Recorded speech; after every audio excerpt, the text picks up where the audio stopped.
Howdy, folks. Waiting for the screen to populate. I'm here getting ready. Sorry for the late start, but I had a bit of stuff to still get ready. Still not ready.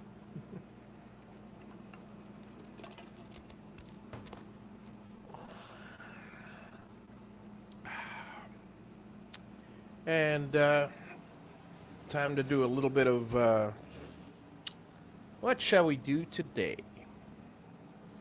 So much to do, so little time.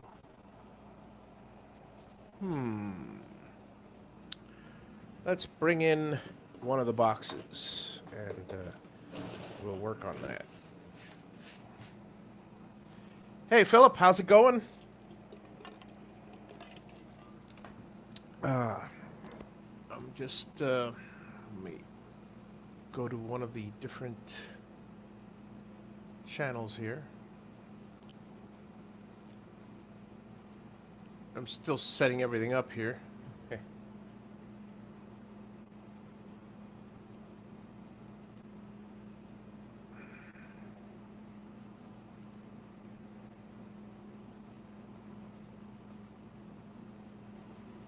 Okay, I popped out the chat, and now I can't find it.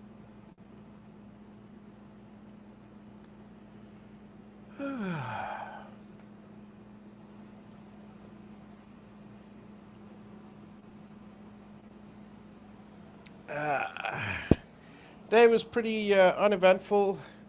Did some yard work outside, and now I'm getting ready to jump into this.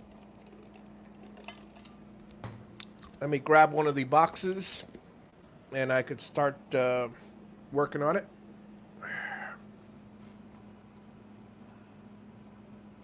Ah, sweet, sweet. Running the electric for the CNC. Give me a sec. I'll be right back.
Hey, Poppy. Hey, Jerry. Jerry, you order a box by going to JaviBox.com.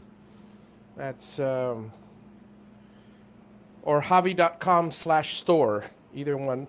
Or just go to Javi.com and click on JAVI.com, and you can click on the link and to the store, and that's where you can order it. All right, so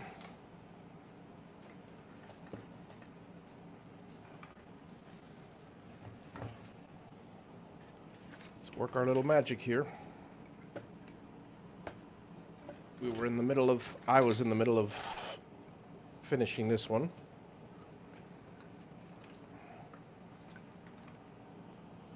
Okay.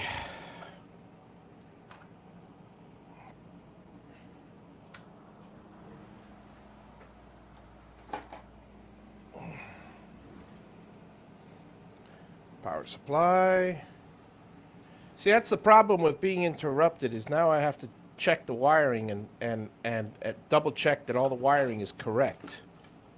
Because you don't know where you were, you want to make sure that everything's right. Okay, so the wiring is correct on this one.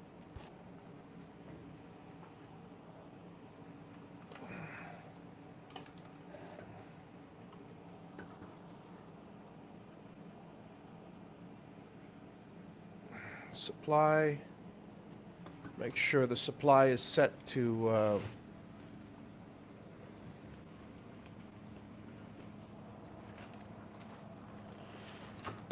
110. We don't want these supplies set to 220, or the box is not going to work very well.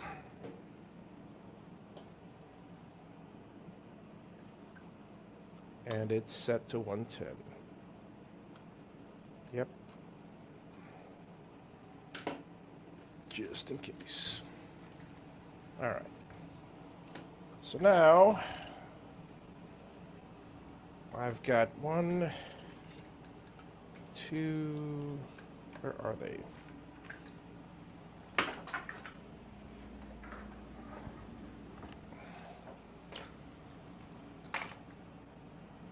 I've got 1, I've got 2. I need 2 more.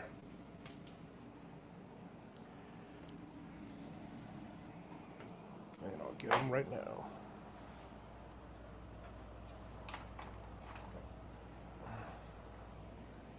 Two more plugs of the big ones.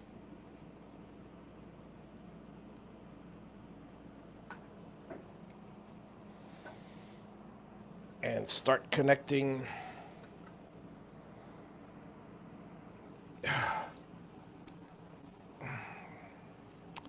the power.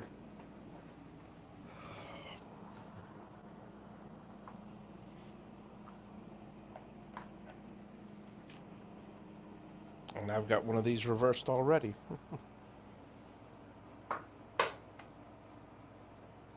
I've been meaning to make myself a chart because I keep going back to look for the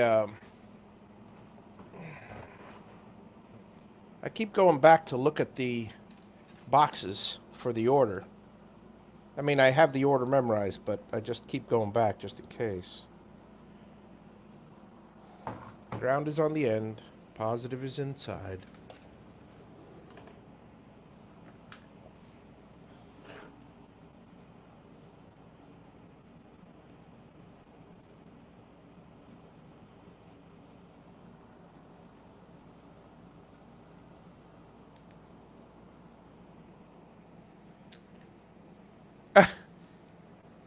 No, it's not a fake beard, Dean. It takes me a day or two to grow a beard, and last night it was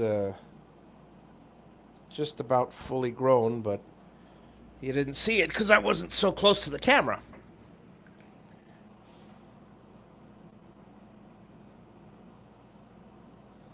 And just for men helps. The beard is very, very hidden when it's white.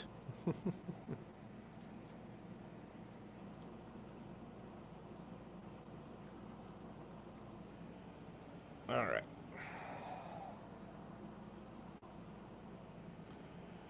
So first of all, I'm hooking up ground and V plus to each of the boxes.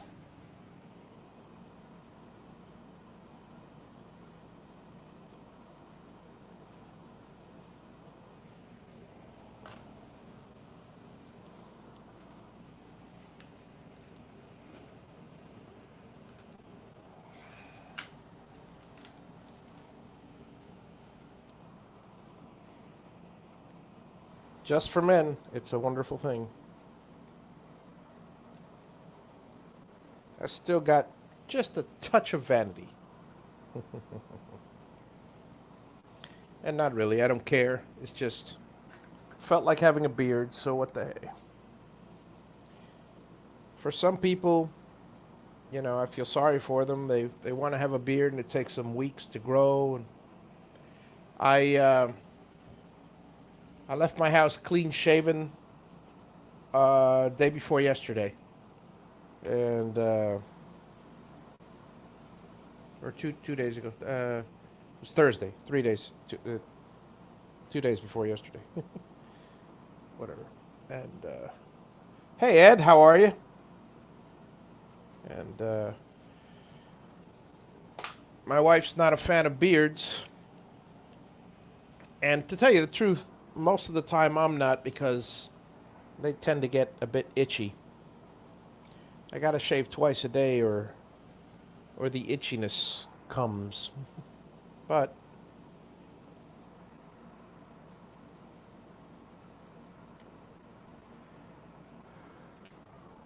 the same wonderful genes that give me my fast growing beard are the ones that give me my slow growing baldness. So,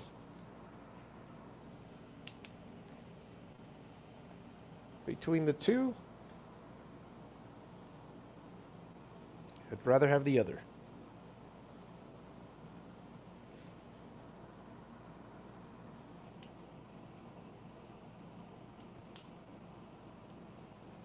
Yep, I grow a new one anytime I want. So, I mean, it's a good thing, I guess.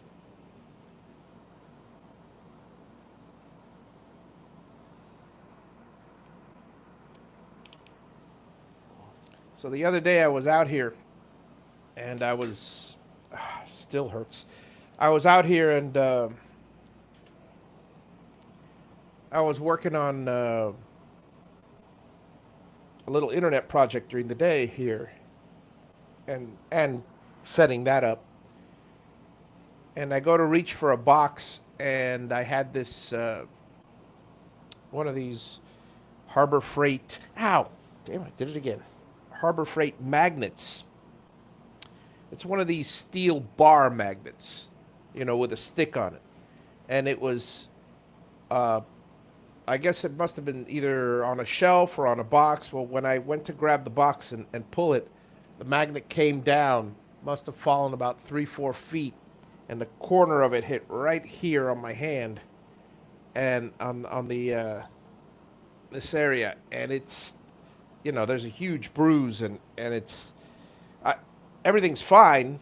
I'm just a little sore still, and whenever I touch it or bang it and stuff, I see stars.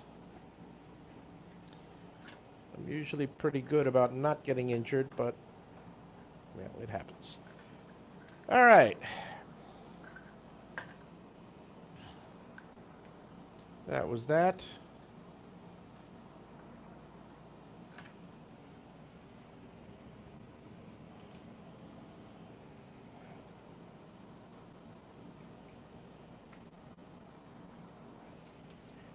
And now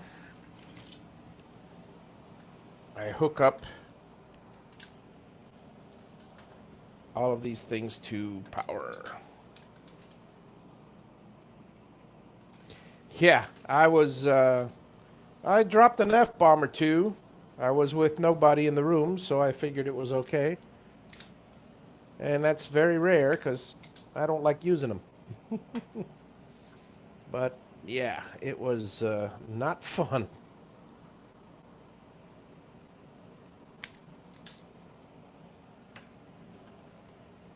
Not fun at all.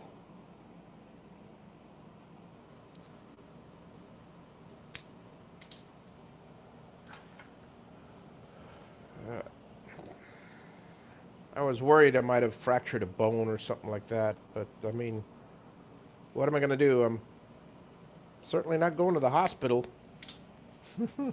with all those cases of corona around, and I'm not talking the beer kind cases of corona. But all they're going to do is stick me in a, wrap it up and have a nice day. So, pass. All right.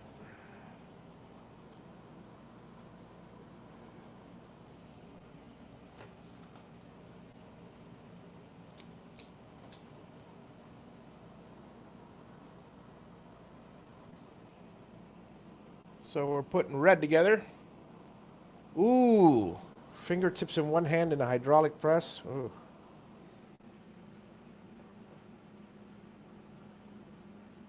Yeah, I would imagine that felt pretty darn good. Yeah, I had the closest I've ever come to that was I've had my share. I when I was younger, I had a I was building a room.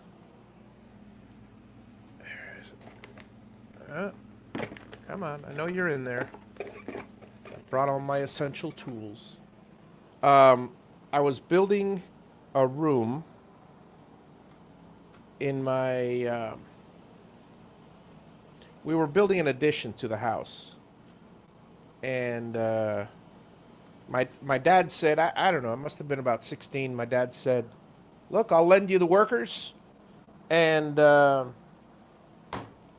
you do the designs. I approve of them, and you do the all the work, and you can have your bigger room." And I said, "Great." So I designed it. Our room was that bedroom was near the front of the house, and it was up high. So basically, what I did was I created 3 steps down to go to grade, and I just had the roof extended. So it gave me an extra 7-foot room by 14-foot wide, which was my room. So it was fantastic. I had an organ, I think it was a fun machine at the time. I don't know. I have one similar now. I bought a nicer one now, but I play piano and stuff, and so and all my computer equipment. And we're talking. This is back in the Apple II days, so we're talking 81, and so I'm breaking the window to create a doorway there, and then we'd already sealed in the room. I'd already extended the roof, already poured the slab on the bottom, and hey, Dave, and yep, we were just talking about that, and then I tried to do it before the show yesterday, Dave, but didn't have a chance. I'm just explaining. I'm leading up to one of my little. We're talking about accidents because I told him about how I hit my hand with a magnet. And well, anyways, imagine if you will, I've got a chisel and I've got a 3-pound, 5-pound mallet, little tiny sledge, and I'm going wham, and then so my dad's foreman, who I don't know why he wasn't working on another job, but he decided to come by and give me a hand, and he goes, okay, now this is how you do it. You put I'm 14 years old or 16. He's telling me exactly how to use the mallet. I mean, how to use the chisel, and I go, I know how to do it. I told him. Famous last words. You know what's coming. Sure enough, I swung that thing as hard as swinging can be. And I had swung quite a number of hammers, and I rarely, if ever, missed. It's that rarely that's the problem. Hit that middle finger on this hand so hard that I'm surprised it didn't break all the bones, but it just went flat against the wall. I was in pain. I was crying, and my dad's foreman says, "So did that hurt?" And I screamed at him, "Yeah!" Just about to cuss at him, and he goes, "Well, it didn't hurt me. Keep going." So that's he was. Imagine the guy from Platoon, the drill sergeant. That's my dad's old foreman. My dad was a general contractor, and That was the toughest foreman. That's the one that I learned under. Because my dad and I, whenever we worked together, I would either argue with him, as is the tendency with kids, and he'd get frustrated. He'd either yell at me and blow up, or he'd just walk away, or I would just get away with stuff, just So this was the best of both worlds. He would send me to his foreman, and so 2 years, I was sweeping floors. The first time I got into construction, and I would do other stuff. I would do laborers' jobs and carry blocks, carry concrete. Not concrete. Carry mixed concrete. Carry blocks or lumber back and forth, or boards. And it was not fun. Sorry, trying to think and chew gum at the same time here. Okay, my driver is officially wired. My fans are wired. First thing I like to do on these boxes is wire the fans. And they are wired. The driver's wired. The driver's almost wired. The driver's not fully wired because I have to wire and it's handy having one of these things. Wire the 24-volt supply.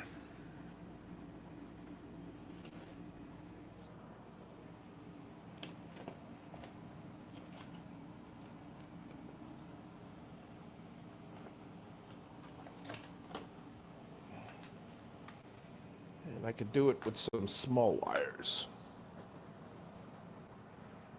Hey, John, how are you? My package will arrive Thursday. How nice.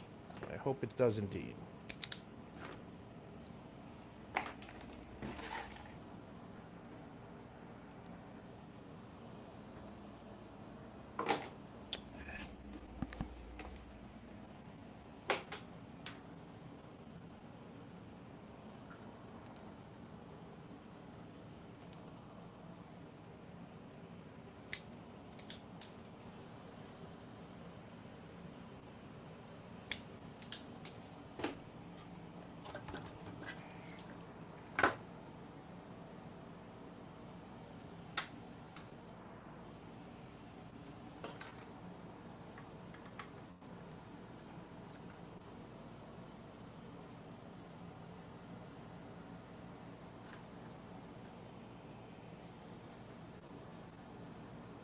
But yeah, that was my construction days. Well, who am I kidding? My construction days are never over. I was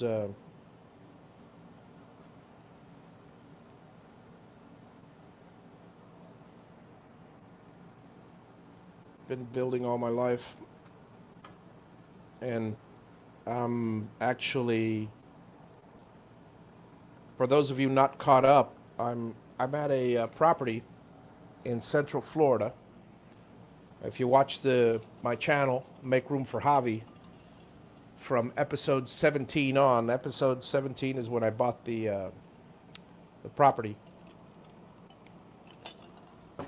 Episode 1 shows me walking through an extremely messy shop, the shop tour, if you will. And this is the important part. I can't get mixed up. Input and output. This is input. And so I bought a property in Central Florida for the expressed purpose of building a house and moving here. And I come out here every month to do a little work on it, clear some bamboo, as you will. And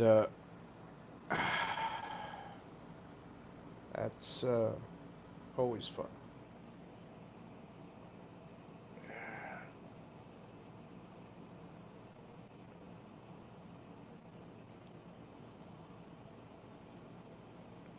Check marks.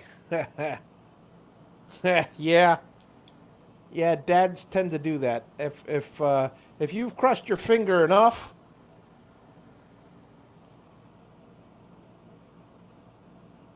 yep. That's funny. Your dad crushed the nail, his fingernail with checker marks from the hammer on it, pulled his hand back, never made a peep, took the tin snips, cut the flesh back around again, and taped it with electrical tape. Yep, tough old bird indeed. And, yeah, I'll tell you. Um, I would,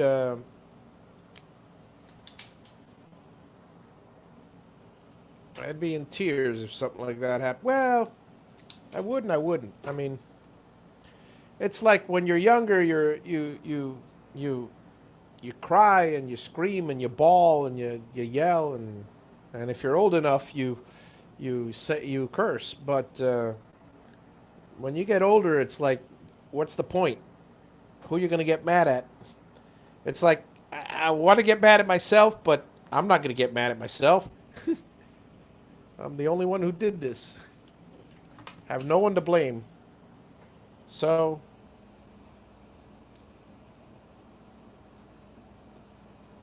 nothing becomes of it. All right. So I have myself here.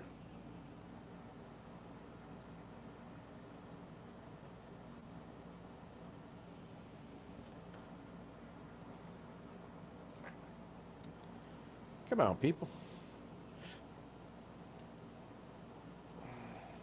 Is this open or closed? Well, it helps if they're open.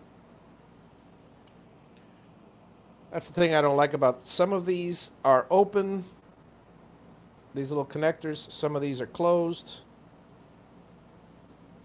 And you can rarely tell. I mean, from picking it up, you got to look at it to see if they're open or closed, and it's annoying.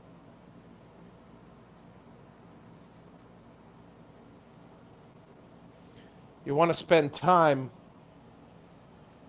You want to grab all of them and open them all up, but you're talking. Well, carpal tunnel. You got 12 connections in each driver. That's 48. I'm talking just the terminals. You've got 4 in the power supply.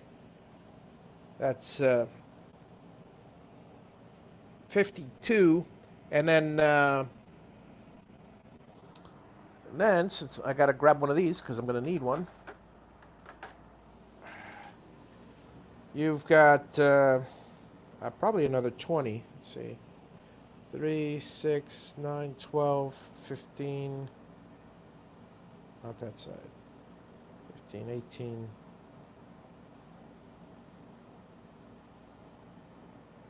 21, 24. 24. So another 24 connections. So 76 connections. And if you spend the time to open every single one of them up, if they're not open, man, like I'm going to have to do now, that's some serious carpal tunnel. Those are the things that I try to avoid.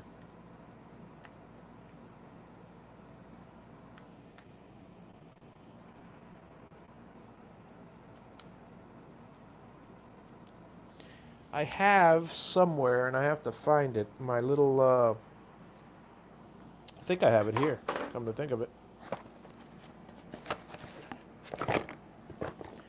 In one of these little locations, I have my have a tip that's for this, for my drill.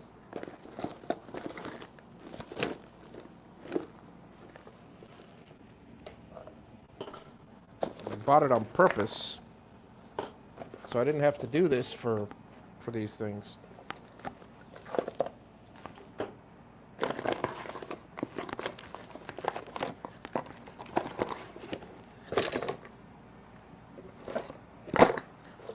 It's not here, but let me see if I find one. I'll be right back.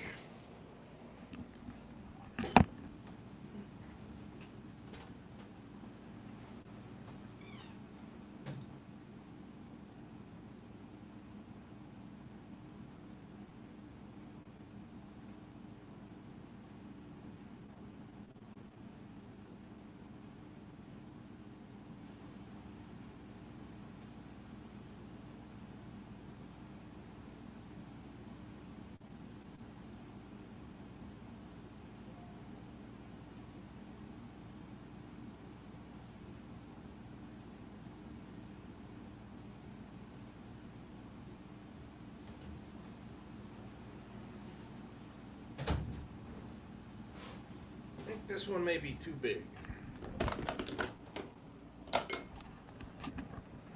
Let's find out.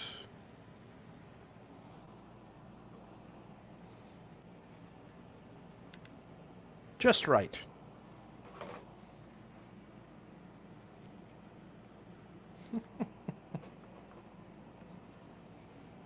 The good thing about these, though, is that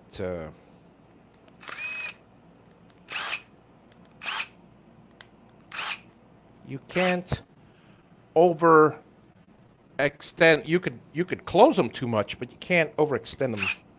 Oh yeah, this is much easier.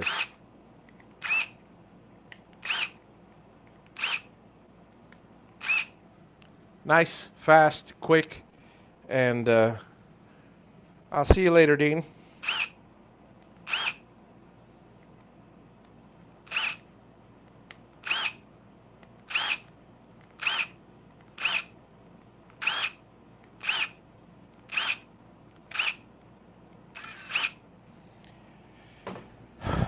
You can't, in the way these screws are made, you can't pop, well, you could, but most of the time you can't pop them out. And now for the fun part, V plus and V minus. Except,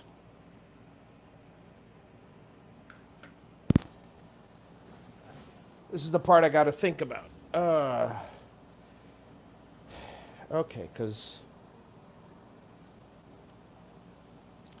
inputs and outputs. Now, the inputs go to common. The outputs go to V plus. So that one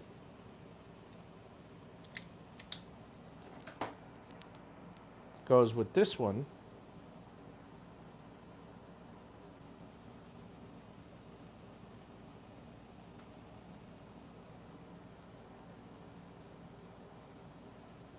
Into this one.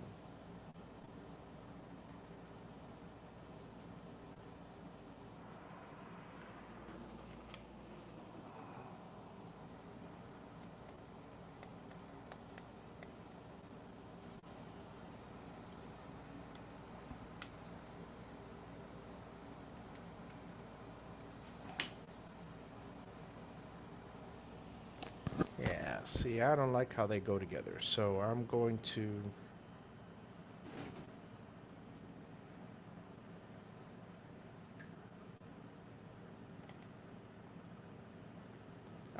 do something a little different.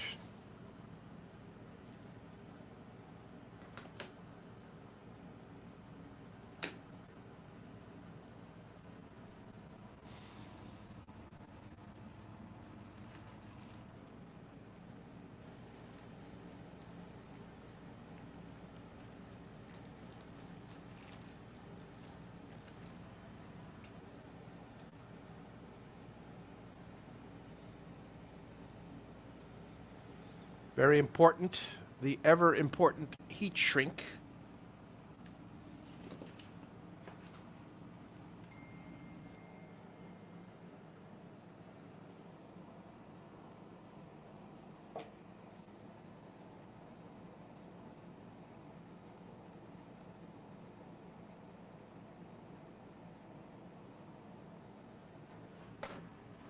And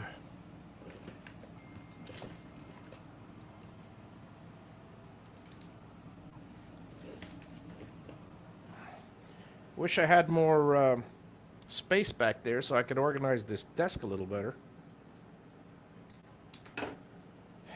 But it is what it is.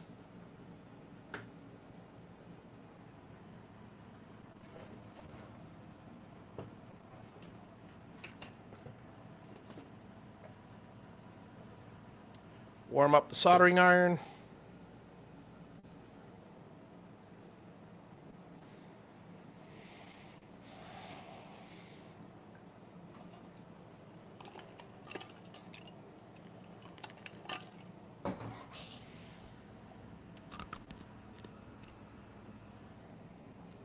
Takes a few seconds. So what I'm doing now is the common from the outputs, and the has to be 24 volt. The so I'm basically joining the 24 volt output to the common and to the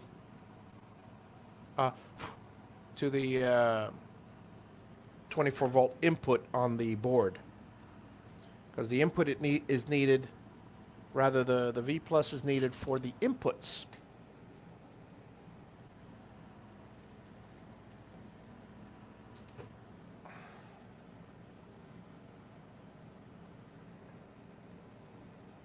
Oh joy.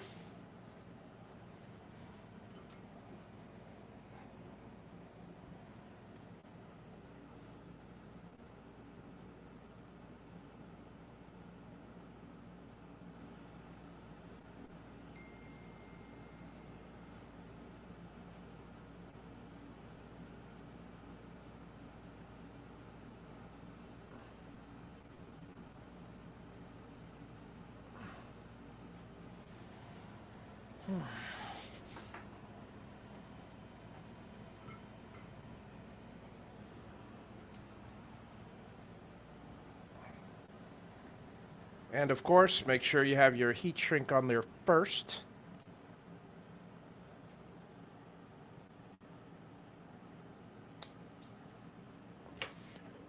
Before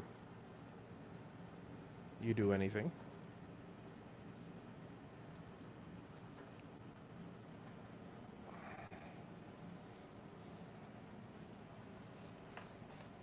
And we'll do a little heat shrinking.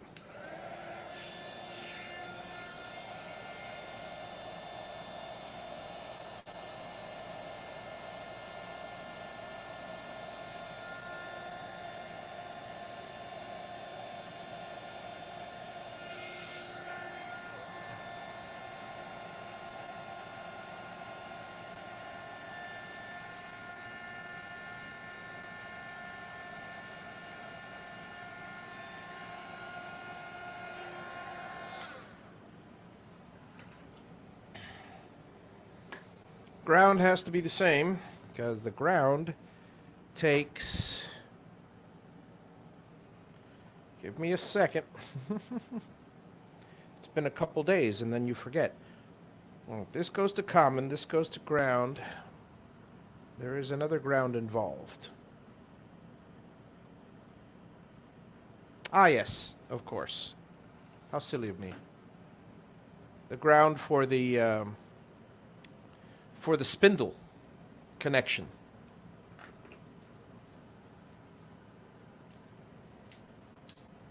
So, ground, and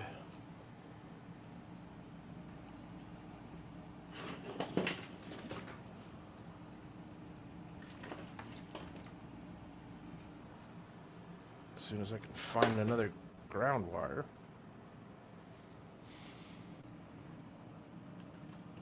That'll do.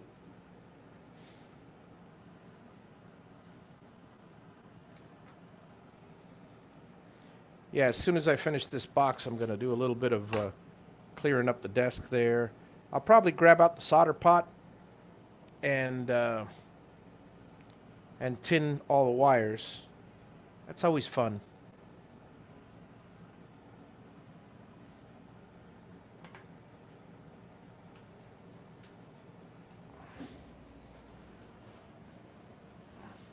See, I made the mistake of leaning in with my chair, and then you get little droplets, if you miss, of solder onto the chair.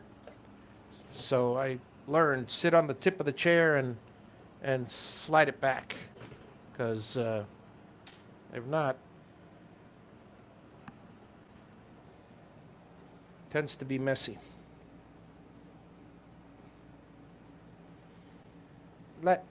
Letting it on yourself is not a big deal, because if you soldered enough, you've gotten hit with splatters all the time between flux or flicking it the wrong way or grabbing the iron the wrong way. Yeah, there's always the occasional burn, if you will.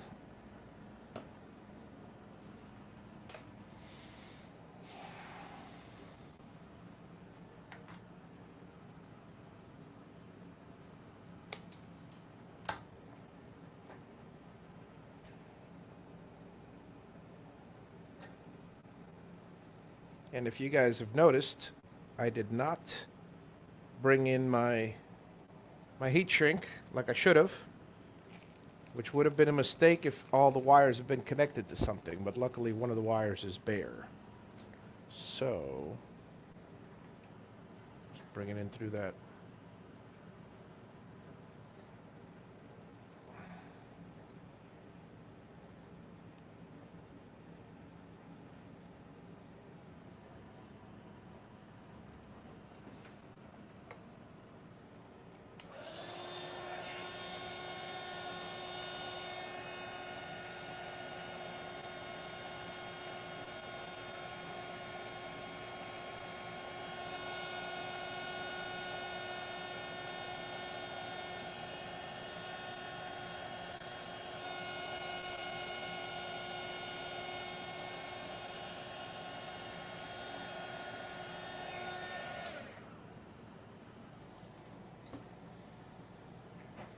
Yeah.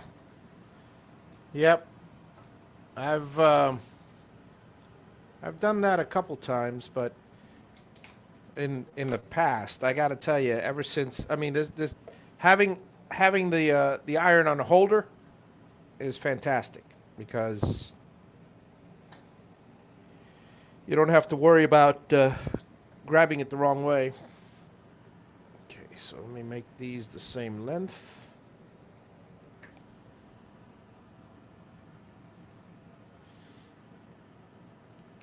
Because I want a nice, neat setup.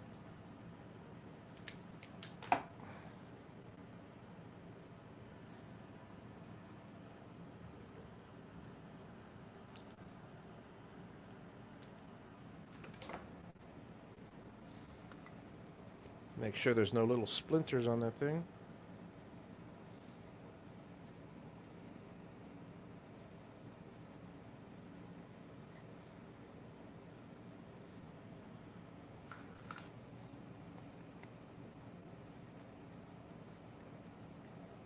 V plus, V minus.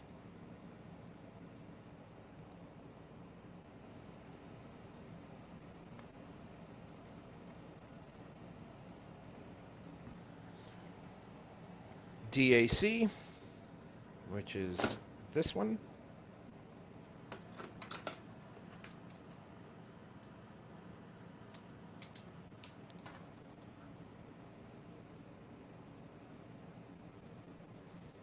See, these are the kind of things that are boring is, for instance, I mean, not only what I'm doing, if I wasn't giving you wonderful stories in the background, but when you're, or time consuming, I should say, when you're, like right now, the inputs, it's not stripped. So now I got to put this down, strip this, twist, and then, you know, put it in the right area, in the common. Now, normally, what I like to do is, but again, it's boring, sit all day and strip wires. Yeah. Yeah, Jimbo, it's absolutely right. Nice long streak on your hand. But I'll tell you, it's annoying having to strip every single cable and everything, but it's got to be done. Strip and twist and strip and twist.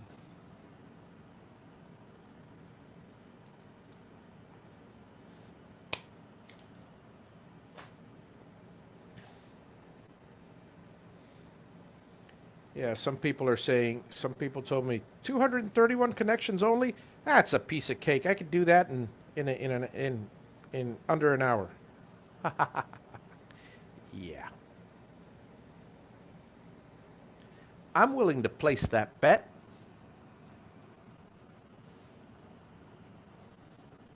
$231 connections, of which I haven't exactly counted, but I'll count it and find out which ones are aviation connectors.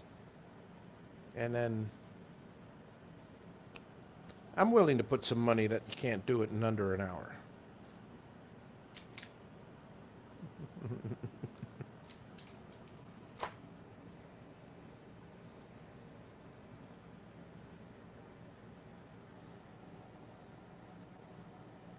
I've been here for 50 minutes. I started late, but I've been here for almost an hour. And let's see how many I've gotten taken care of. I did 2 of those connections, so 1, 2, 3, 4, 5, 6, 7, 8, 9, 10, 11, 12, 13, 14, 15, 16, 17, 18, 19, 20, 21. Counting these, 22, 23. And where's the other thing? 24, 25, 26, 27. We'll call it 27, just to be optimistic. And that makes sense because about 30 connections per hour is the average. And these are the quick ones. So if you multiply 231, let's just say 240. That's 480 minutes or 8 hours. Just for the connections.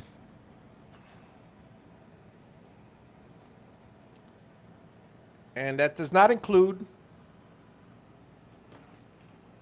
cutting the wires to size, wicking them. I mean, doesn't include carving all the stuff, putting the boxes together. So yeah, it's, and it also doesn't include, and now I have to get the tester because I didn't bring it with me. Yeah, I did bring it with me. It also doesn't include checking which one is which as far as the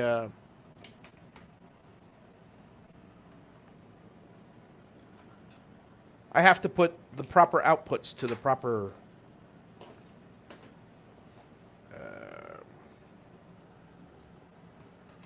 so now comes the fun part. Let's see here. This one is output number. Let me see if, yeah. Output number 2.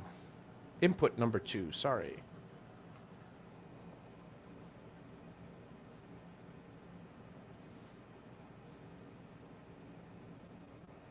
Because all you need is to get one of these wrong, and then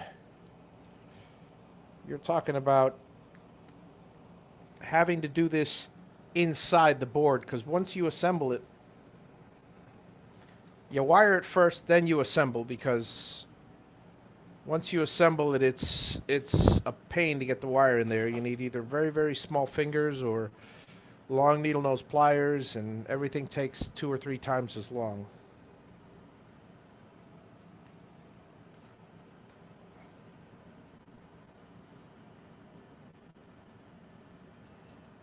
Input number 3.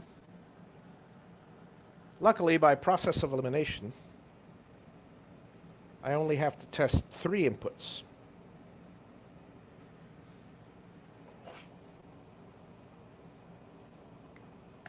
I have that much confidence in my soldering skills that the 4th one will be correct. And then I got to, at the end I test them all. So if there's ever an issue, well, then I got to go back.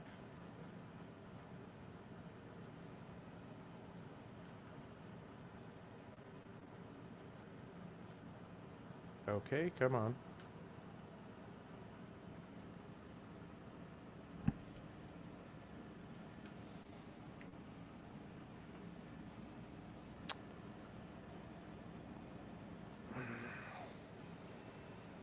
It wasn't beeping all of a sudden. That's weird.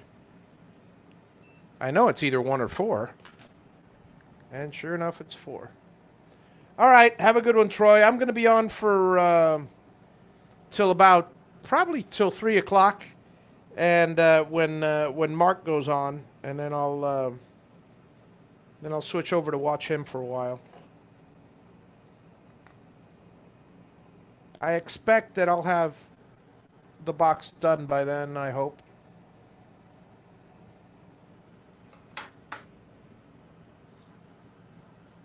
Because there's not really much left on this one. I mean, well, all the wiring, but...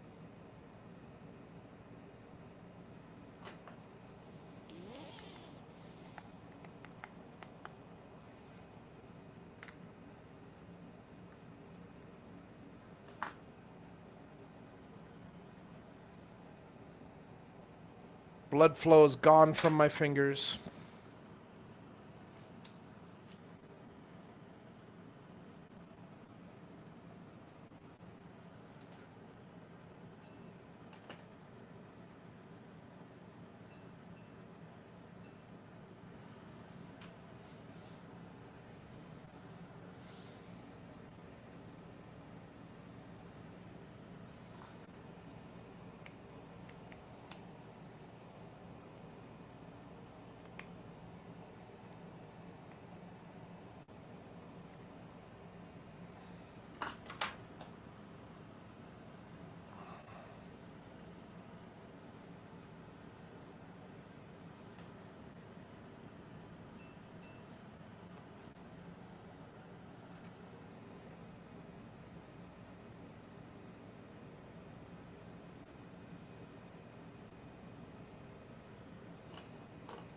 Output number 3 and output number 2 are taken care of.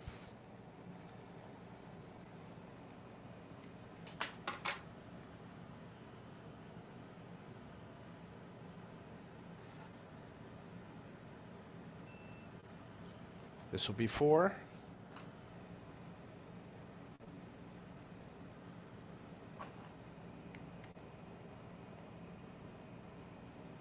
And all I got left is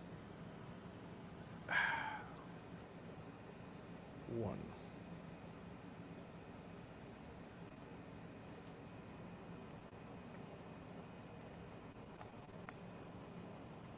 And with that, this side of the board is done. Now I just need this side of the board, which are all of the driver inputs.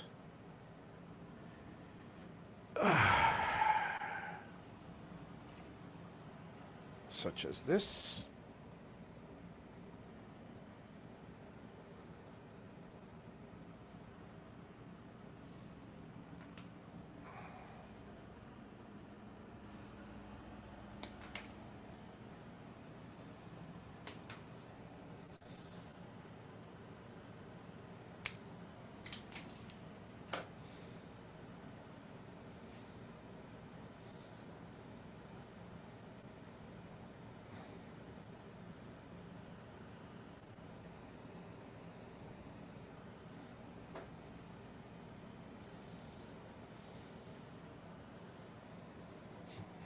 I color code them on purpose.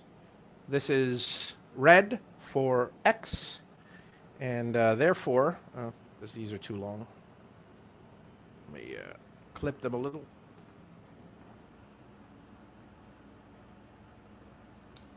There we go.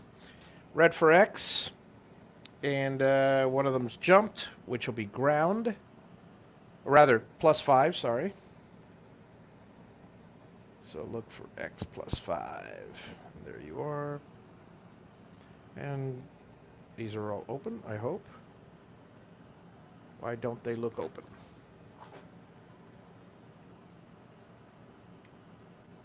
Oh yeah, they're open.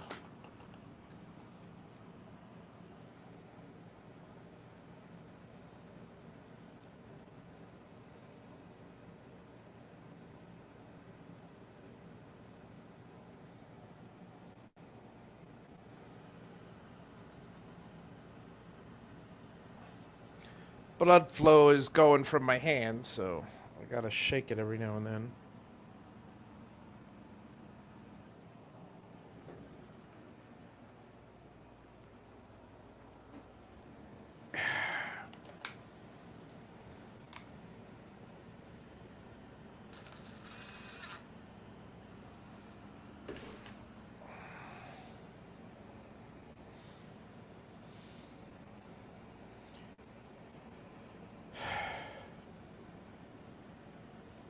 Pulse and direction.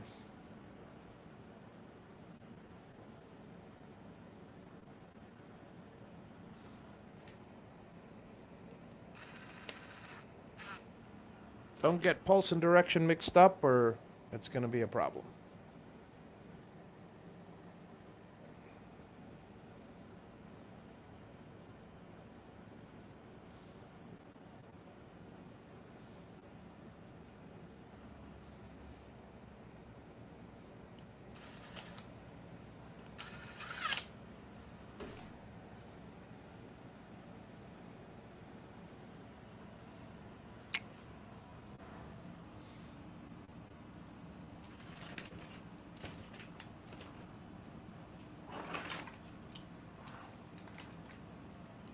Here's the yellow, which is, of course, the y-axis.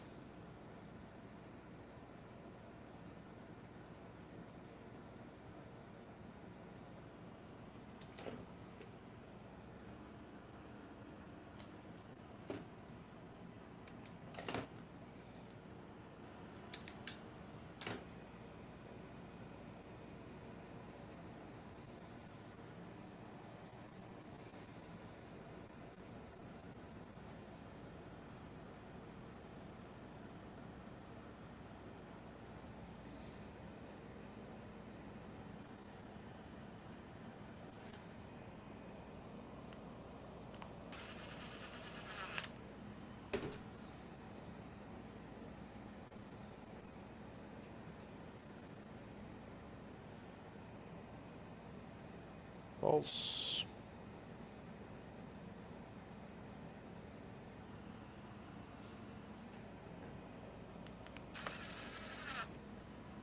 And direction.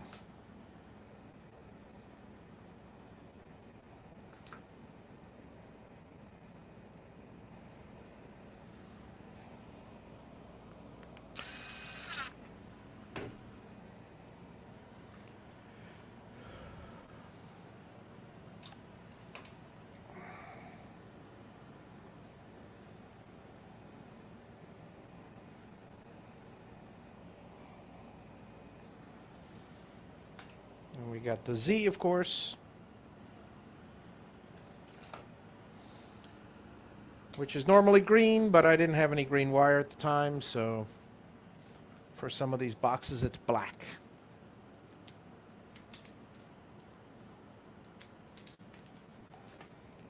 Really makes no difference what color wire it is. But just want to make sure that they're all correct. +5. Z. Pulse and direction. plus 5. Pulse direction. C5 pulse direction.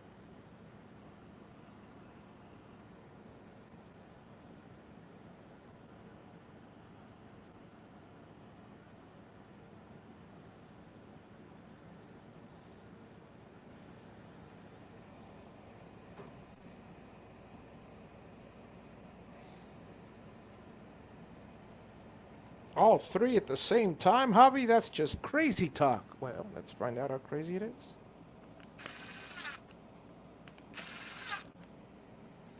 I don't like how this one turned out. There's a little sliver, which I gotta take care of. Little slivers are the death of many a board. Because they tend to be little intermittent shorts, and you don't know where they are, and so it's very difficult to troubleshoot.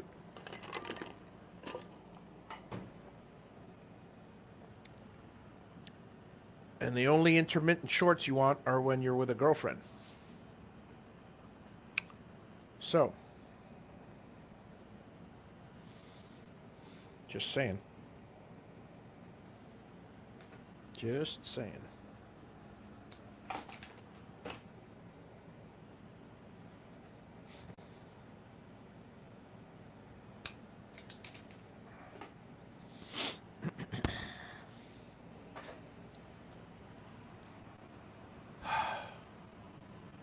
I don't care how cold I have the AC, it's still hot in here.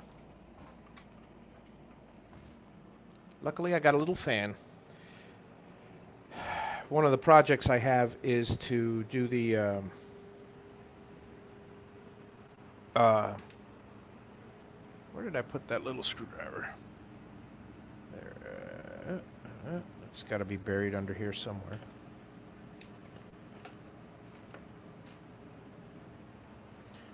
I'll find it. One of the little projects I have is to insulate this place because it is way too hot. And it's quite annoying.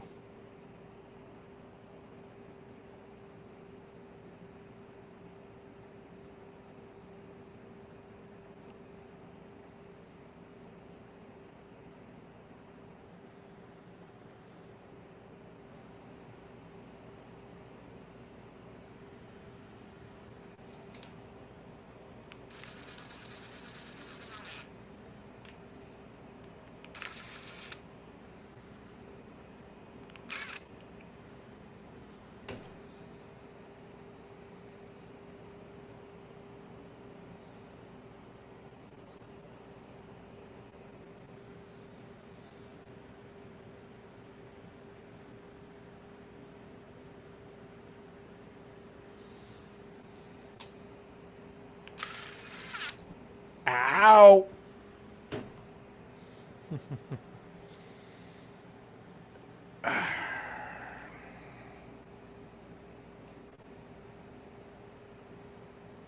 That was painful.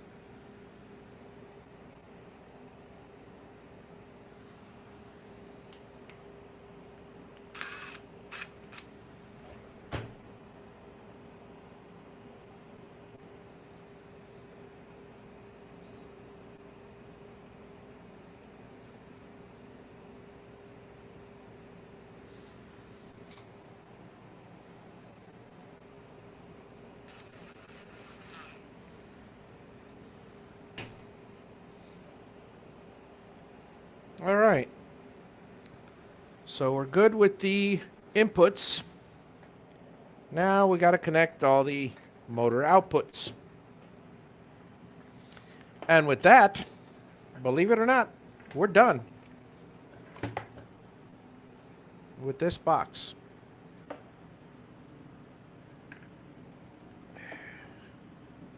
All right.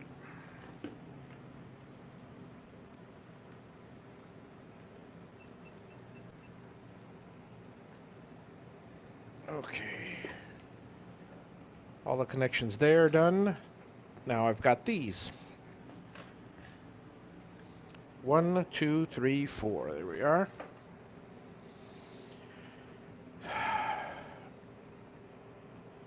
All right.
Okay.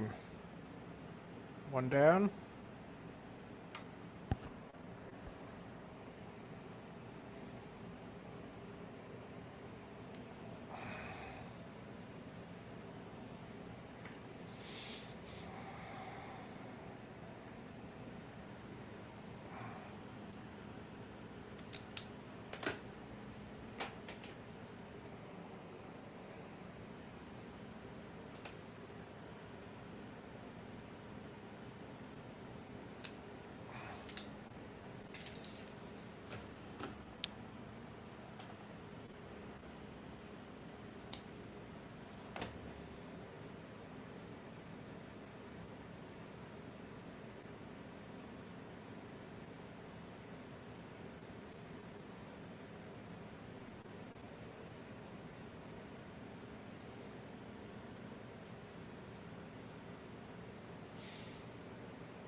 Yeah, sure enough. You're bound to... Oh, no, that is correct. I thought I may have put them in the wrong order, but I didn't. I was about to say, you make a mistake every now and then. But no, not this time. Maybe next time.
Okay, I'm grabbing the other screwdriver. I'll be right back.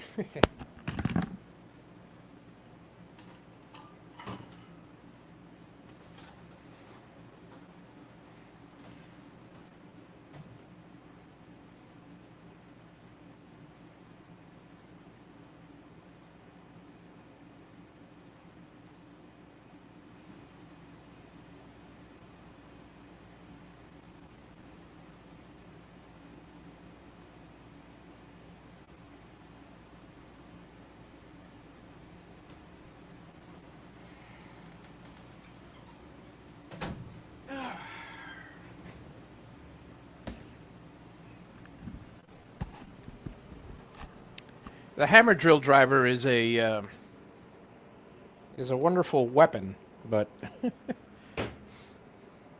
it's a great tool, but it's overkill. This driver is nice because it stops. All right.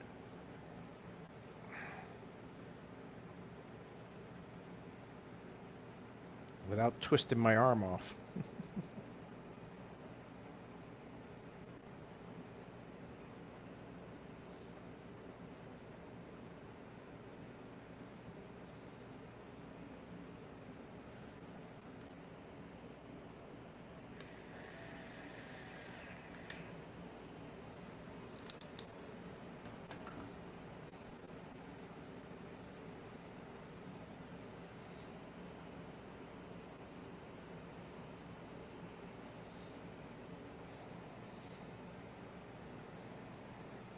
Hey, Mark, how are you? There's 8 people watching. They're just all nice and quiet. I guess that's what the coronavirus does to people. Just hanging out an hour and a half with me until your show comes on. Then I'll switch over to you.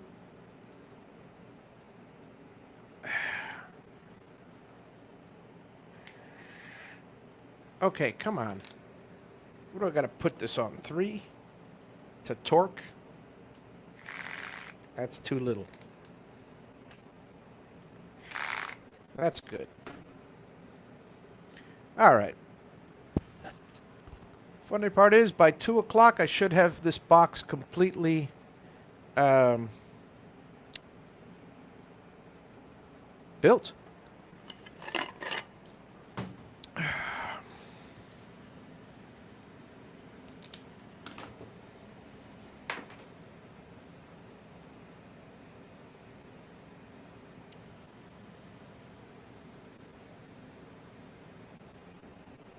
Yellow, black, red, blue. Yellow, black, red, blue.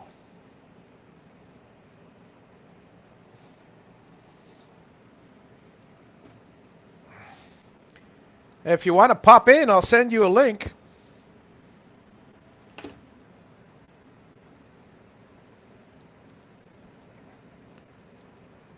Could always use the company. It goes for anybody out there.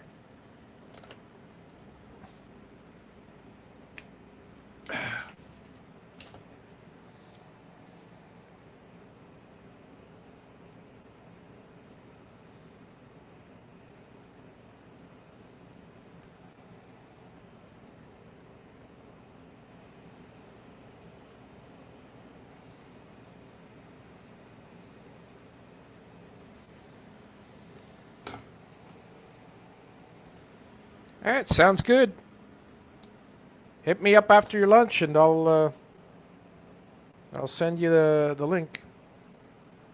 The only thing with StreamYard, the difference between StreamYard and Hangouts is that Hangouts you could just pop in with the link, and StreamYard, I got to see that you're there, and half the time, you know, like, oh, someone's been there for half an hour. Oh, I'm sorry, but it's you don't notice that they're there.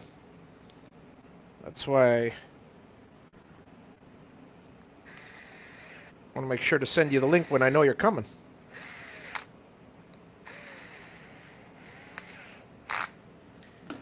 And with that, my friends, The final connection, I believe, is made.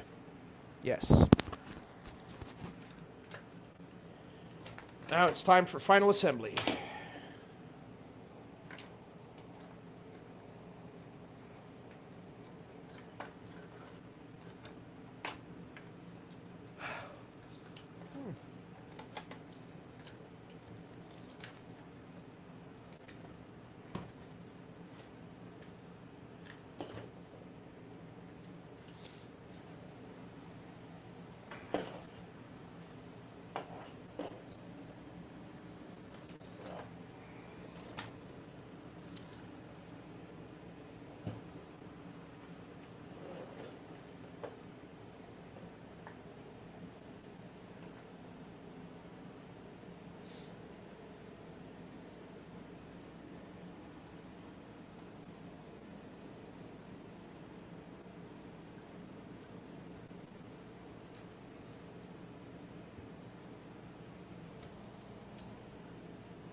Plug this in here, plug this in here, plug this in here, plug this in here.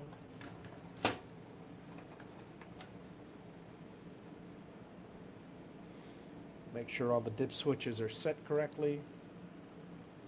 Very important. That's not X. That's Z. That's X. Hello. You may go. There you go. There you go.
All right.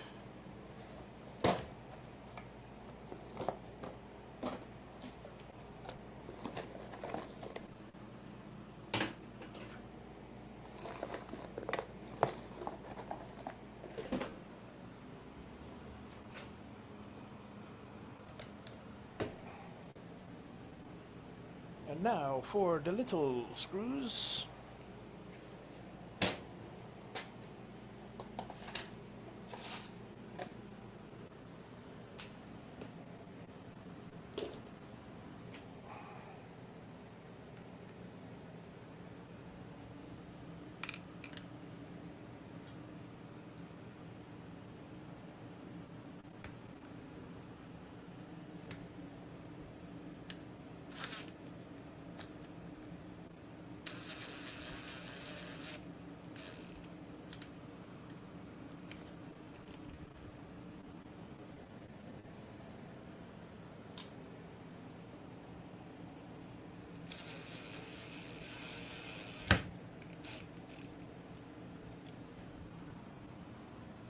.24-volt supply in place.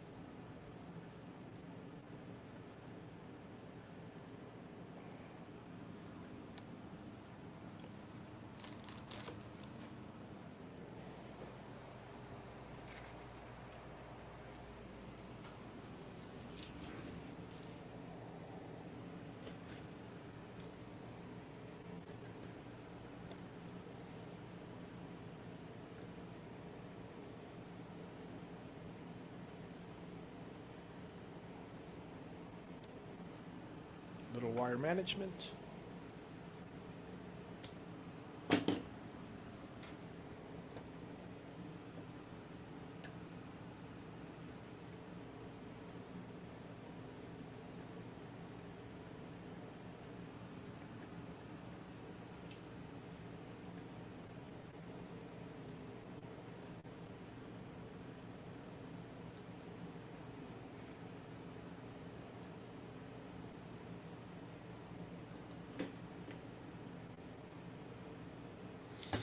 Very important, so we don't have a bunch of noise from a wire hitting a fan. That's not good.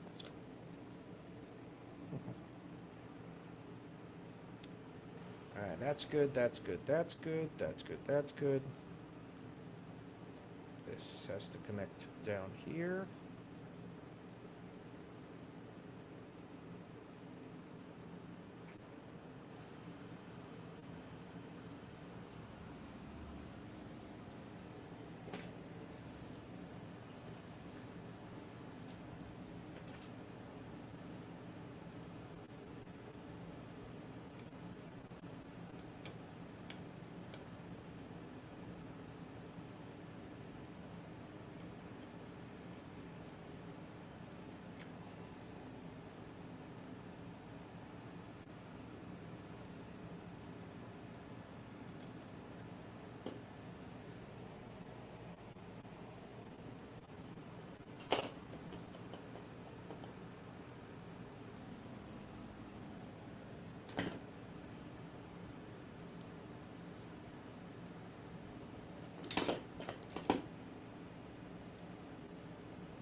And that connects there.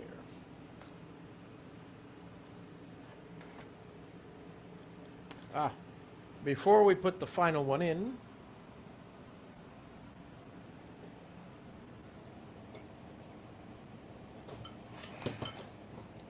I like to not so much test the box, but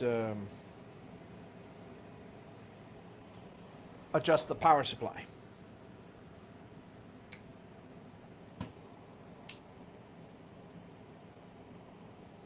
Okay.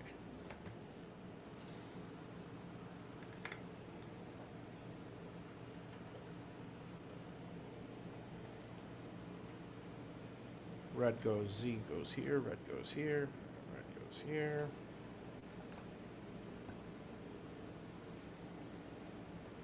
Z goes here.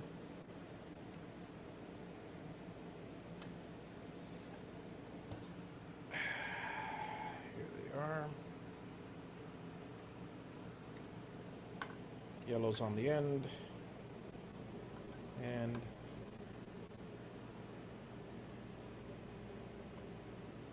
okay. Set the meter for volts DC.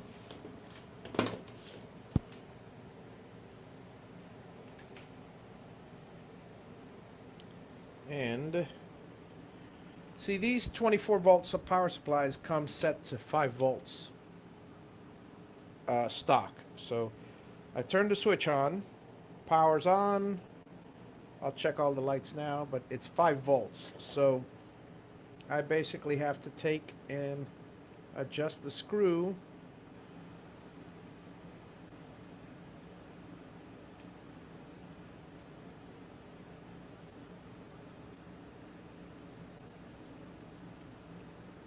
if I can even see the screw is the problem. There we go.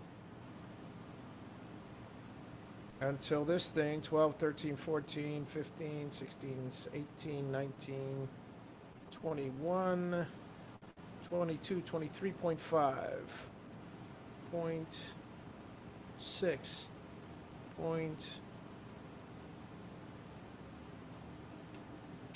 shoot. 24. Okay, so now I got 24 volts in there. That's on, that's on, that's on, that's on. This one is perfectly fine. It should be working 100%. All the drivers are on.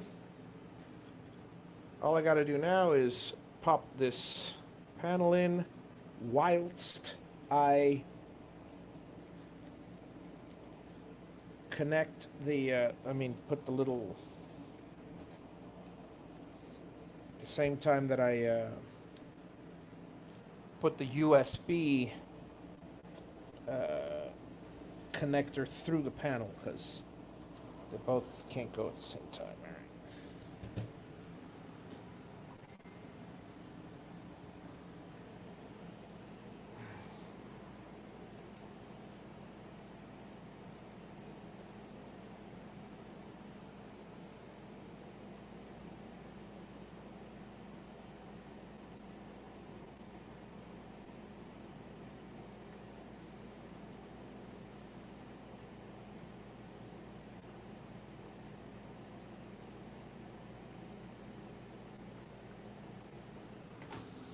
All right.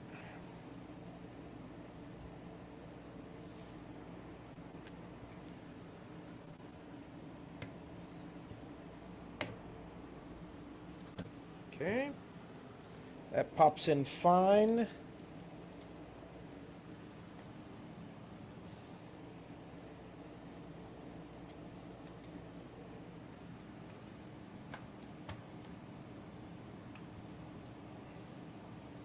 That pops in fine.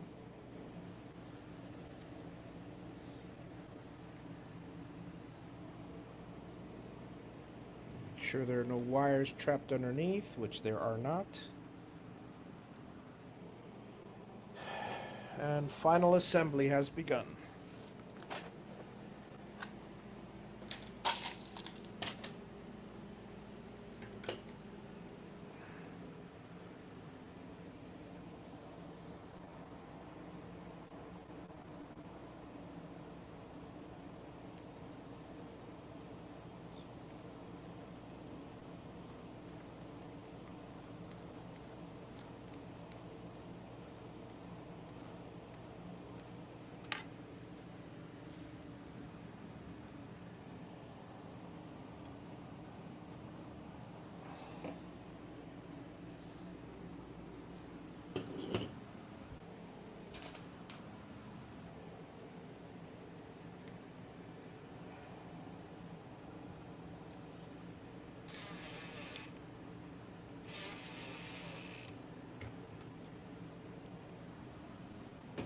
Okay.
I'm not happy with the. Oh, hey, how's it going, John? Yeah, no one to talk to but myself. Well, you're welcome to join me if you like. I can send you a link.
Alrighty, hang on a second.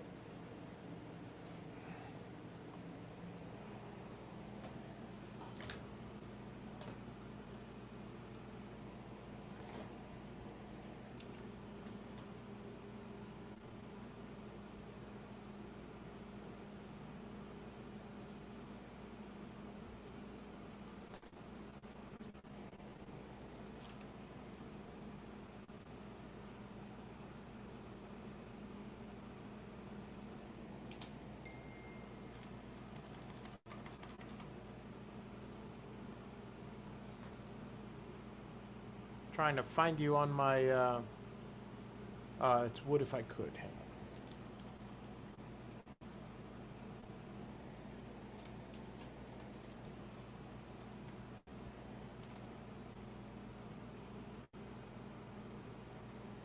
There you are.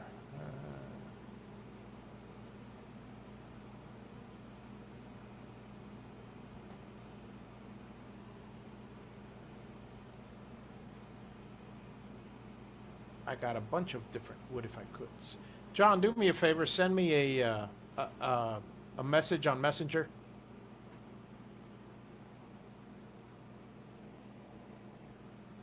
On Facebook Messenger so I can shoot you the link.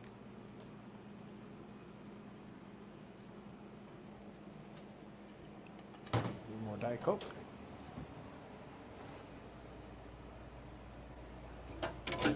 Time to restock down to my last two. Can't have that.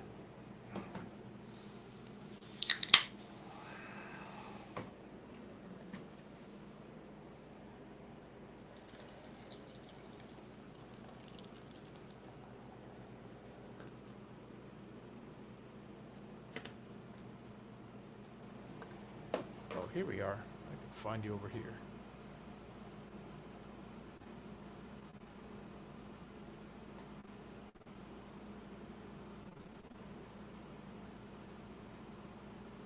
Ah, I found you. There you go.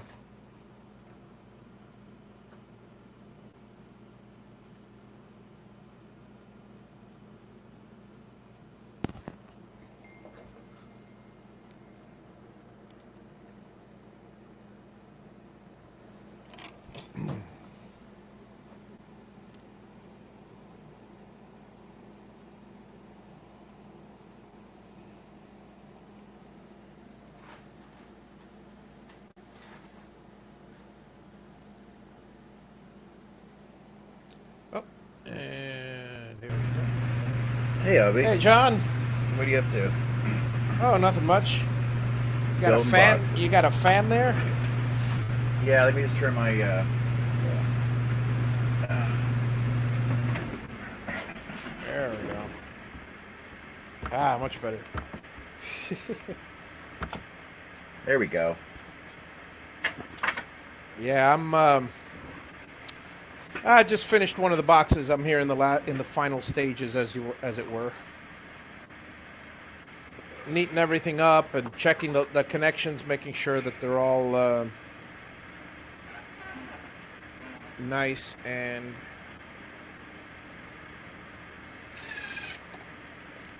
Nice and neat. Well, I've been out of town all week, but I saw that you were on a couple times. You were testing a couple boxes. How many you got left to do? Oh, orders keep coming in, but I got about 13 currently. But how many are finished, though? 6 should go out Sunday. Oh, whole batch. 6 will be done this weekend. I'm going out again. Oh, good, good. Did your razor break? Yeah. Can't seem to find my razor today.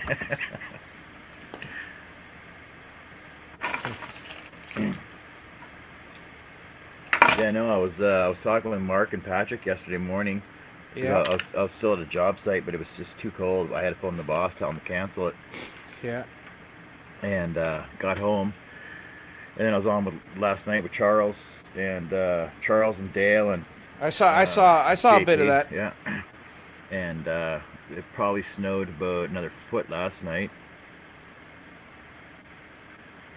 Just way too cold, too much snow. This is the end of March. It shouldn't be snowing. I'll trade. I'll trade. My AC can't keep up with the heat. Unbelievable. Because I know Charles was saying that he had to turn his AC on, like he had his fan on, but it was too loud, so he had to turn it off every 10 minutes so he could hear the rest of the show. Yeah. Yeah. I'm like, stop, you're making me jealous. He's got to invest in a noise canceling mic. These things are great. I have the router on sometimes and people don't even hear it. I'm just, this is the part that's, I don't want to say tedious, but I'm routing. I don't like to route the AC connections near the low voltage connections, just in case. It's not likely to bleed, but you never know. So I always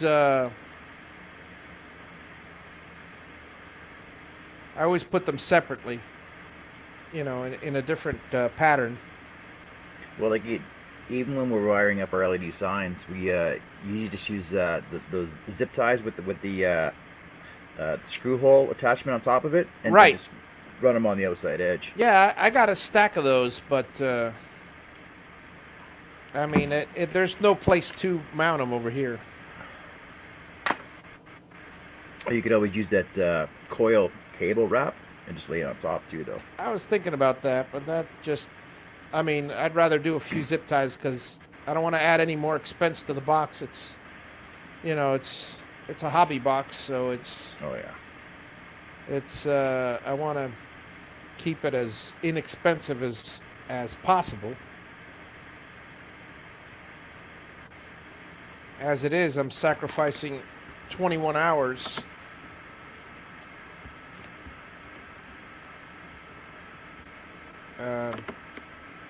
Roughly for each box, give or take 3 or 4 hours. Who knows? Exactly. It's like I gotta. Eventually, I'll do the whole. I'll do one box from start to finish and see exactly how long it is. There we go. That looks nice and neat. Okay. Well, it's like when I do my scrolling, I always just write on the side of the wood, like my start and end times, because I got so many projects on the go at a time. Yeah. That I just try and add them all up at the end, but never works out that way.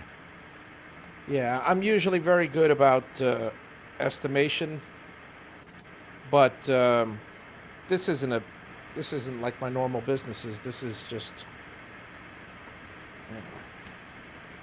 If it was, I wouldn't be doing it because there's no money in it. I'm barely getting paid for my time, so.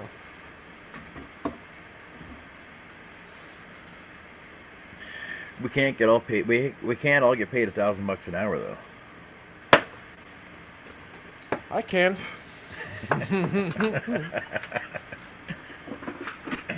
But I worked a long time to get there in my other businesses. Exactly. Well, it's like I tell well, my kids and even the younger generation, I tell them just stick with one job, no matter how mundane it might be in the beginning, Yeah, and work your way up through it. that's exactly right. Because they're like, well, how much you make? And I go, well, you can't ask me that. You can't ask personal questions like that.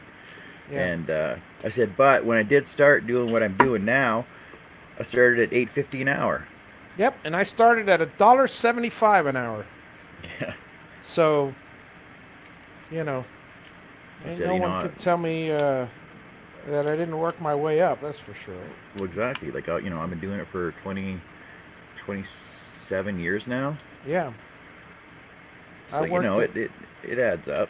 Yeah, I worked at the rectory of our church, answering phones, and back then they didn't. It was a non-profit church, so they're exempt from, or I don't know if they were or not, but they said they were, and basically it was a volunteer position. That's how they. And hey, $1.75. I was in high school, 16 years old, 15 or 16, and all I did was answer phones. St. Brendan's Rectory, and with the push button and the rotary dial, Yeah. I would forward them to whichever priest needed and there was maybe 10 calls tops, the whole for an 8-hour shift, if that many. It's usually 2 or 3. It was the most boring job in the world, but I got to do my homework. Every now and then a priest would come down and I'd always bring my lunch, but the lady that there was this lady in the rectory. Did you ever see Throw Mama from the Train? Yep. Okay, that the lady, she always plays a hag, and they say, this lady reminded me of her. Her hair was always like Phyllis Diller, but black. I mean, all frizzed out, and she had that voice. How you doing today, Javi? Is everything okay? You're wonderful. It's like in a Catholic rectory, there was this Jewish voice coming out of that lady. Wonderful lady. But if anybody didn't know her like we did, she was the scariest person on the face of the planet. All right? I later found out I was the kind of kid who made friends with the janitors in the high school and stuff. Yep. And then, I mean, you do that, you got the run of the place because they got all the keys. But anyway, but besides that, I would say hello to everybody. I was a very friendly kid, and I found out that was her husband, and it was the funniest thing in the world because he had this extremely thick Cuban accent. He barely spoke English, and she was like barely spoke Spanish. Would you like me to fix you a tuna sandwich? And it's one of those things that the way she said it that would scare you. Like, no, but I knew her and stuff. I forgot her name, for goodness sake. But wonderful lady, and it was $1.75 an hour. Wow. Yeah, I remember when I was I was a cleaner and a janitor at the high school. Uh-huh. And I was making $3.50 an hour when I started there. Yep. And then working all summer long, got $5 an hour. After working there for a year, got $5 an hour in the summertime. Right. And that was big bucks back then. $5 an hour was huge money. Yeah.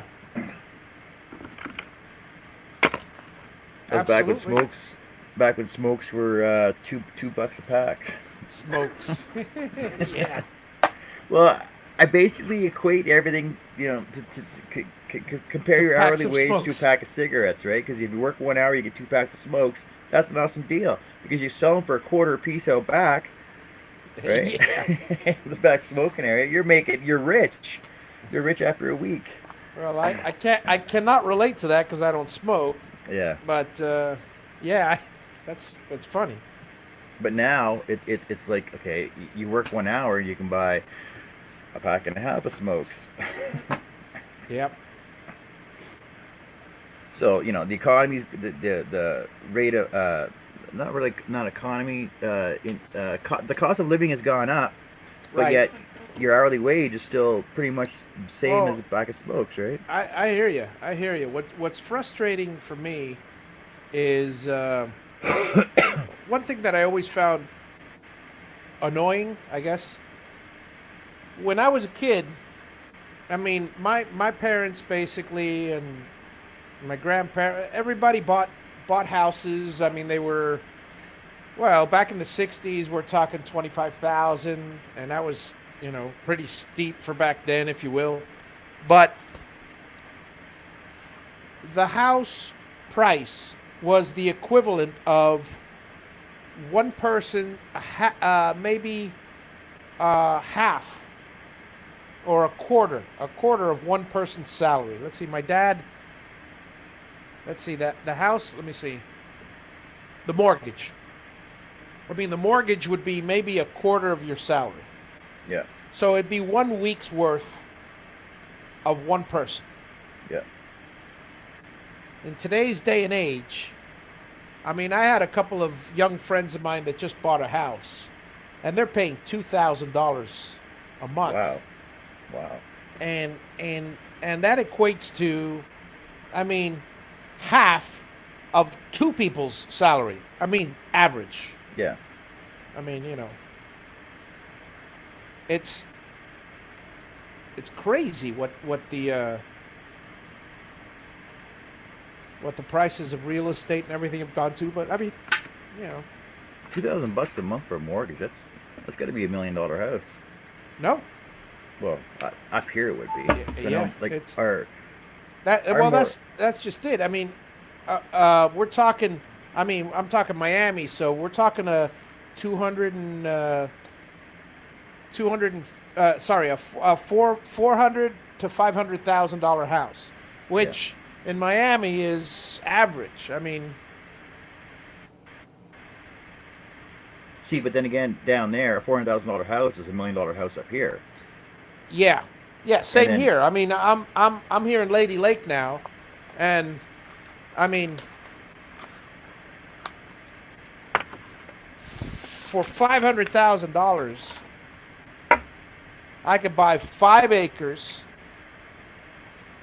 build a house, and still have enough to buy 2 rental properties, yeah, at least, possibly 3. It depends on depends on a lot of things, but I know. and Well, then there are some other places. I mean, I've been talking to Steve and stuff in Mississippi. There are some areas there, if you like Mississippi, and a lot of people do, that you can get. Well, heck, for $500,000, you could probably buy 10 houses. Yeah. Well, I know when the last time we really traveled back to Ontario from here, All done. uh, Uh like huh. we bought our house here. It was 260. It's a nice house. It's a 3 up, 1 down, finished basement, double attached garage, Right. on a 1 acre lot, and it's 260 is a really good price for here. And then we went down to Windsor, Ontario, Mm-hmm. and I could buy 4 properties down there from with wartime houses on them, tear the houses down, and build a brand new house on 4 properties It's crazy. for the same price. It was just unbelievable. It is. It is. It's unbelievable. Give me a second. Let me go get another Yep. box.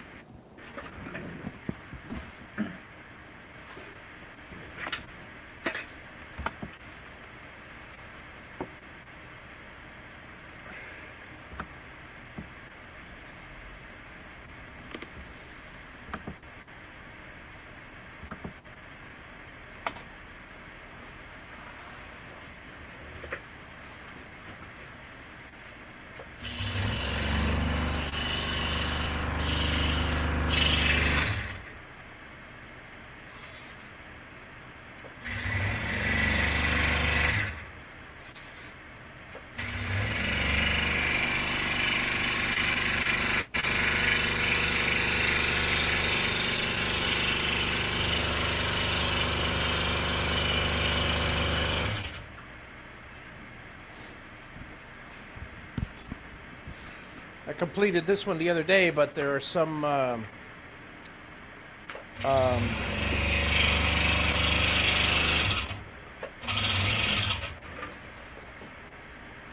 there are some a couple of rewiring issues that I got to do with it. Where is my?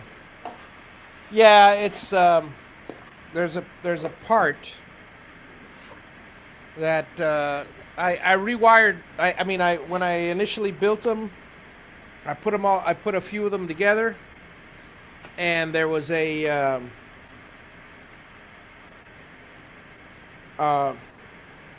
then I tested the inputs. I should have tested it on the first one first, but well, you know how that goes. So and then the inputs and outputs didn't work, and one problem was that the outputs actually needed. I'm looking for the tip that so I could do this with the machine, but I've already got it all apart, and it needed 24-volt output. And what happened was the power supplies, I didn't realize, were set for 5 volts. It's a 5 volt to 24 volt power supply, but you got to adjust it because they come set to 5 volts. So yeah, variable voltage. Right.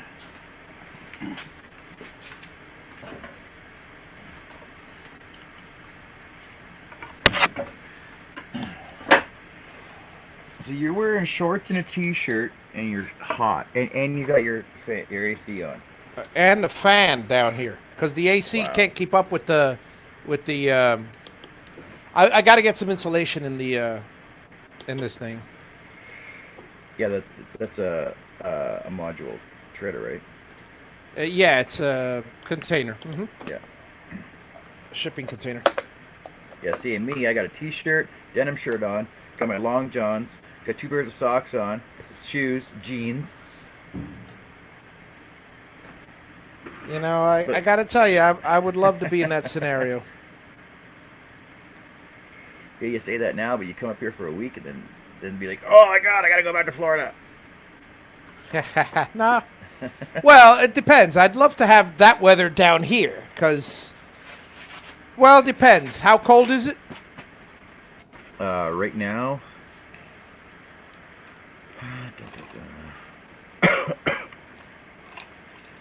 it's with the wind chill -19.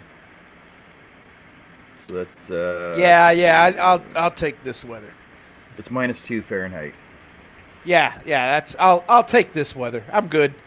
Yeah, because exactly. here at least, yeah, I'm sweating, but I got AC. I'm sweating, but I got AC. But on the other hand, if I go outside right now in the sun, it's let me see what temperature it is here today.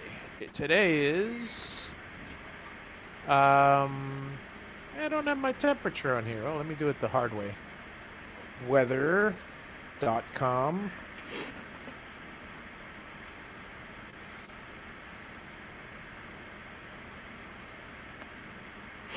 And I'm looking at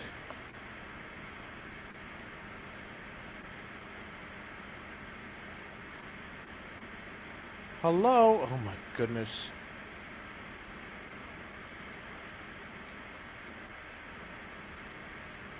Oh, good. I can add an extension to Chrome. That works. You don't have your weather network on there yet.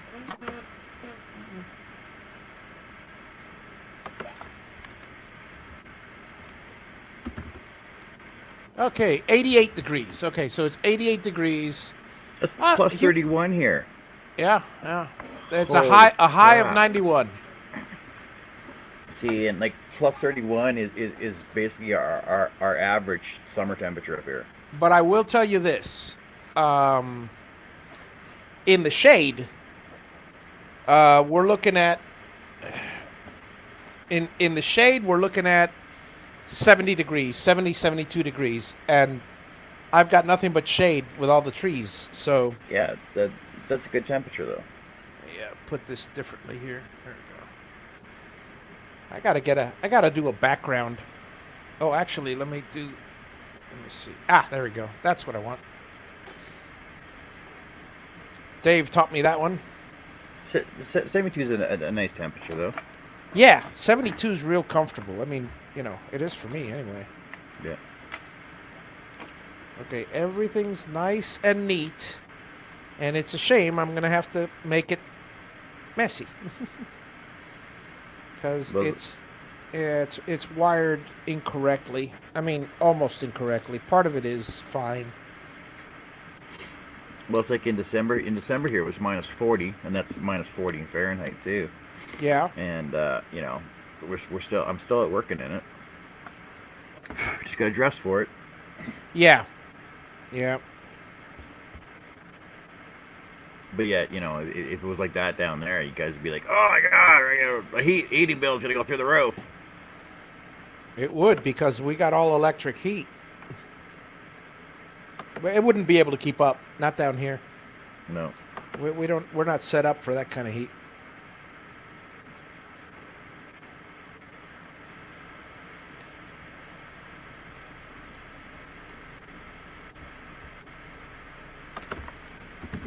It's funny because I mean I could wear shorts in 55-degree weather. That's not a problem. But man, there are some people in Miami. It's just the funniest thing, because honestly, I get a kick out of them, because if the weather hits 65, they are putting on 2 or 3 coats. Well, see, 65 up here is still t-shirt weather. Oh, Miguel asked if I want some company for a little while. Yeah, absolutely. You coming by? Are you in the neighborhood? Or would you like to join in on the chat? Let's see here.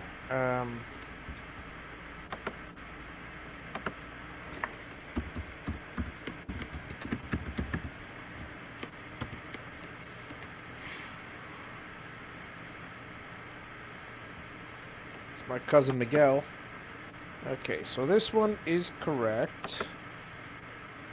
This one is not.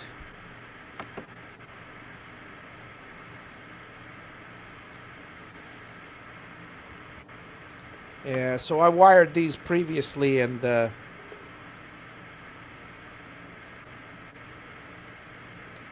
we go. This one's got to go to there.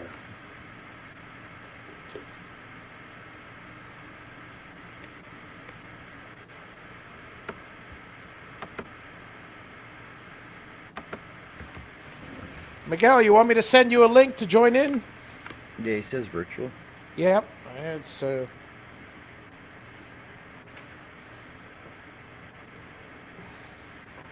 gonna have a full house now. You're not getting any work done. all right. Hang on a second. Yeah, well, that's fine. Everybody can chat amongst themselves while I get work done. Let me give me a second here.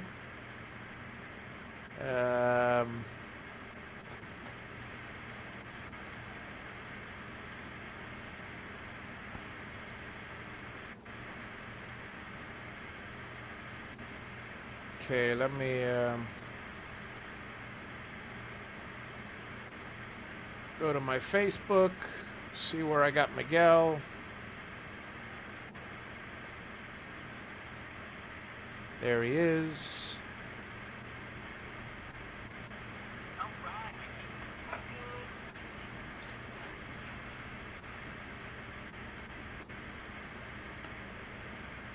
I just sent you the link on Facebook, Miguel.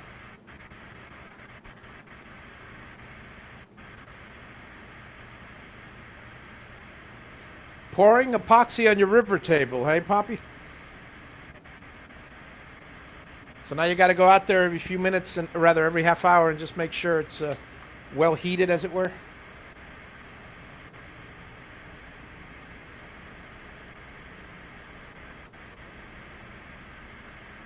Yeah, I was talking to one of the guys that does some of our building here, and he was saying that he was dealing with some epoxy, like doing some epoxy pours,